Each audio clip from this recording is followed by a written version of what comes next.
कराची में बारिश के बाद नशेबी इलाकों की सड़कों से नकासियाब का काम जारी है। पीटीएमए और केएमसी मुश्तरका तौर पर सड़कों से पानी हटाने में मसरूफ है। तफसील जानते हैं। डॉन न्यूज़ के नुमाइंदे सैयद वसीम हमारे साथ मौजूद हैं। वसीम, बताइएगा बारिश के बाद कौन से इलाके ज्यादा मुतासर हुए हैं और नकासियाब कब तक मुकम्मल होने की उम्मीद है?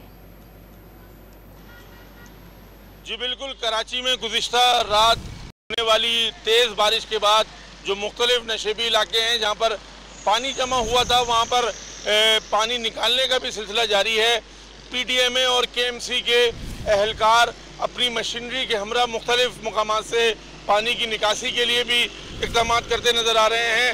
इस वक्त मैं गवर्नर हाउस वाले सड़क पर मौजूद हूँ जहाँ पर पानी खड़ा होने के बायस ट्रैफिक की रवानी शदीद मुतासिर हो रही थी। ताहम अब यहाँ पर जो पीटीएमए का और केएमसी का अमला है वो पानी की निकासी के लिए इक़दाम में मसरूफ़ है। मुख्तलिफ मकामात पर जैसे कि हमने शार फैसल पर, कारसाज, नाता खान, ट्रेक रोड और गिजरी के पास जहाँ पर पानी जमा हुआ था वहाँ पर भी पानी को निकालने के लिए, पानी की निकासी के लिए इक़दाम करते एहलकार नज़र आए हैं।